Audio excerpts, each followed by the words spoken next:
नमस्कार, मैं हूँ प्रियंवदा तिवारी और आप देख रहे हैं तिलक पत्रिका। ज्येष्ठ शुक्ल पक्ष की एकादशी को निर्जला एकादशी के नाम से जाना जाता है। पंडित जी से जानेंगे कि कब है इस बार उसका शुभ मुहूर्त और क्या है पूजा विधि। जी देखिए, ये निर्जला एकादशी ये ज्येष्ठ शुक्ल एकादशी को पड़ती है। इस वर्ष एकादशी 2 हो गई हैं। गृहस्थों के लिए 17 जून 2024 को निर्जला एकादशी है और वैष्णव जो सन्यासी आदि हैं उनके लिए ये एकादशी 18 जून 24 को है। इसको निर्जला एकादशी, भीमशैनी एकादशी भी कहते हैं और यह एकादशी प्रायः सभी व्यक्तियों को रखना चाहिए, क्योंकि हमारा धर्म कहता है कि 6 दिन जो है व्यक्ति को अन्न नहीं खाना चाहिए। कब नहीं खाना चाहिए? रवींद्र राहो हरि जन्म काले प्राण प्रयाणे द्विज भोजने च कन्या प्रदायने हरिवासरे च खडन्न भोगी नरकम पयाति।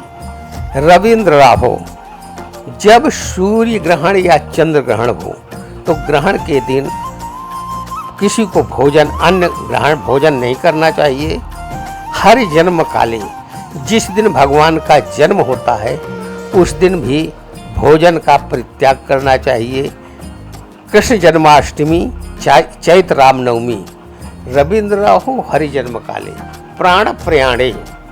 यदि आपके गांव में, मोहल्ले में, परिवार में किसी की मृत्यु हो गई हो तो उस दिन भी भोजन नहीं करना चाहिए। और द्विज भोजने च, यदि किसी को आमंत्रित किए हैं कि आइए हमारे यहाँ भोजन कर लिए, जब तक वो व्यक्ति आकर भोजन नहीं कर लेता तब तक आपको भोजन नहीं करना चाहिए। कन्या प्रदायने, जिस दिन आपको कन्यादान करना हो उस दिन भी अन्न ग्रहण नहीं करना चाहिए। द्विज भोजन कन्या प्रदायने हरिवासरे च।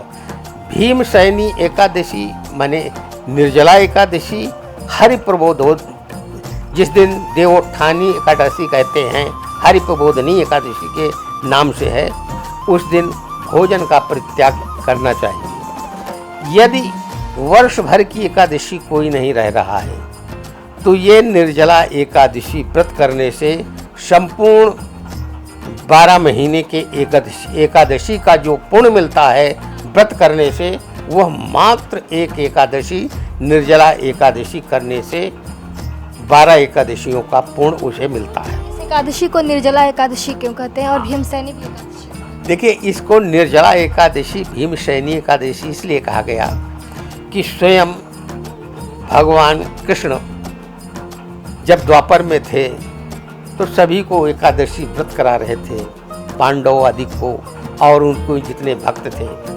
लेकिन हमारे भीम जो थे वो अत्यंत पाकशास्त्री भी थे और भोजन के प्रिय था उनका, वो एकादशी व्रत नहीं रख पाते थे। तो एक दिन भगवान कृष्ण से कहते हैं, प्रभु ये बताइए, मैं एकादशी व्रत रखूँगा तो रख नहीं पाऊँगा क्योंकि मुझे भोजन अधिक चाहिए, तो मेरी मुक्ति कैसी होगी? ये कोई सरल उपाय बताइए। तो स्वयं भगवान कृष्ण भीम को कहते हैं कि ज्येष्ठ शुक्ल एकादशी को तुम निर्जला एकादशी व्रत रख लो तो तुमको जो है संपूर्ण 12 महीने की एकादशी का फल प्राप्त हो जाएगा। उनके कहने से भीम जी एक निर्जला व्रत रखे और शाम ढलते ढलते प्यास से, भूख से व्याकुल होकर मूर्छित हो गए। भगवान ने उनको अभय दान दिया और कहा कि आज के बाद यदि कोई व्यक्ति 12 एकादशी नहीं रह पाता है तो मात्र ये ज्येष्ठ शुक्ल एकादशी का जो व्रत कर लेगा उसको जो है संपूर्ण एकादशियों का फल प्राप्त होगा। इसीलिए इसका नाम भीमशैनी और नाम एकादशी पड़ गया, क्योंकि भीम जी ने इसको प्रारंभ किया था, रखे थे, इसीलिए इसका नाम भीमशैनी भी हो गया।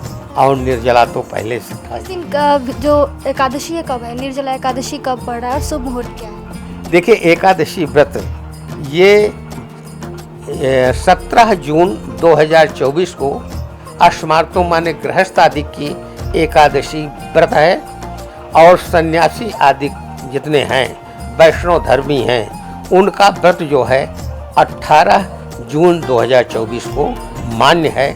ऐसा हमारे धर्मशास्त्र हमारे पंचांग में उल्लेख है। इसलिए इस बार एकादशी 2 पड़ रही है। इस दिन क्या करना चाहिए और क्या नहीं करना चाहिए? इस दिन जो व्रत नहीं रख पा रहा है प्रातः काल किसी सरोवर में, कुछ नहीं है तो घर में थोड़ा गंगा जल डाल करके स्नान करे। स्नान के उपरांत भगवान विष्णु की पूजन करे। भगवान विष्णु का मंदिर नहीं है, मूर्ति नहीं है तो केले की पूजा करे, केले के वृक्ष की। केले का वृक्ष नहीं है तो प्रत्येक घर में तुलसी है, तुलसी में भगवान विष्णु का पूजन करें।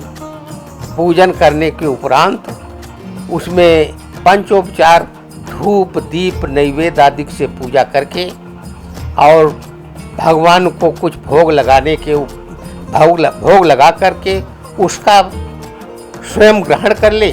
उसके बाद से वो व्रत न रहे तब भी उसको होगा। सायंकाल माने मध्याह्न दोपहर में किसी घड़े में शरबत, मिट्टी का पात्र हो या किसी धातु का पात्र हो, चीनी का शरबत बना करके किसी ब्राह्मण को वो घट दान करने से भी एकादशी का फल होता है। और उस दिन कुछ फल और पंखा नहीं है तो बांस के बने पंखे मिलेंगे, उसको दे दे ब्राह्मण को। नहीं मिल रहा है तो गमछा दे दे धूप रक्षा के लिए, तब भी उसको जो है भीमसेनी का फल प्राप्त होगा। ऐसा कहा जाता है कि एकादशी के दिन कुछ भी दान नहीं करना चाहिए, तो ये जो आप बता रहे हैं कब दान करें? नहीं, एकादशी के दिन मात्र चावल का दान नहीं करना चाहिए। मात्र एक अन्न है, क्योंकि ये मेधाग ऋषि के मज्जा से चावल बना हुआ है, इसीलिए चावल का दान, चावल खाना निषेध है। एकादशी का जितना दान किया जाए एकादशी तिथि को, उसमें स्वयं साक्षात नारायण, भगवान विष्णु, भगवान कृष्ण, भगवान राम, क्योंकि एक स्वरूप हैं, ये अत्यंत प्रसन्न होते हैं।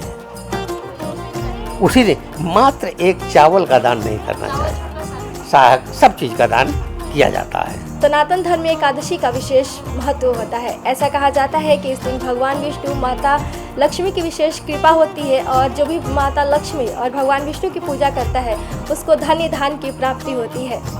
निर्जला एकादशी सभी एकादशी में विशेष फल देने वाला एकादशी माना जाता है और इस एकादशी को भीमसेनी एकादशी के नाम से भी जाना जाता है। इस दिन चावल को छोड़कर सारी सामग्री आप दान कर सकते हैं। ऐसा करने से आपको सौभाग्य का प्राप्ति होता है। कैमरा पर्सन दीपक गुप्ता के साथ मैं प्रियंवदा तिवारी। देखते रहिए तिलक पत्रिका।